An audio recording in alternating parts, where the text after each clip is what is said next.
ఇంకా కొంతమంది ఏం చేసేవారంటే ఈ కొబ్బరి తీసేసిన తర్వాత ఈ కొబ్బరి చిప్పలు అంటారు, వాటిని శుభ్రంగా కడిగేసి అవి బరువు లేకపోతే వీళ్ళ దగ్గర దీపం పెట్టడానికి ఏ విధమైన సామాగ్రి లేకపోతే దానిలో కూడా కొంచెం నూనె వేసి కారకుండా ఉండేటటువంటి కొబ్బరి చిప్ప తీసుకొని దానిలో కూడా కొంచెం నూనె వేసి దీపారాధన చేసేవారు.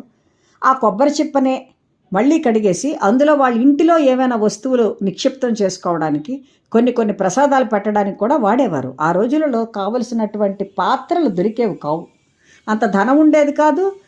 ఒకవేళ కొంచెం ధనం ఉన్నా ఎక్కడికో వెళ్ళి కొనుక్కోవాలి, అక్కడికి అందుబాటులో ఉండేవి కాదు. కాబట్టి ఉన్న వాటినే ఉపయోగించుకునేవారు. అరటాకులు, తర్వాత ఇలా కొబ్బరికి సంబంధించినటువంటి చిప్పలు, ఇటువంటి వాటిని ఉపయోగించుకొని వాళ్ళు పద్ధతిగా పూజలు అవన్నీ చేసుకునేవారు. పరమాత్మ మీద మనసు లగ్నం చేసుకొని నిరంతర నామస్మరణ, పూజా విధానం రోజు ఏ విధంగా చేసుకుంటారో ఆ విధంగా చేసుకునేవారు. దానివల్ల వాళ్ళు మహాలక్ష్మి అమ్మవారి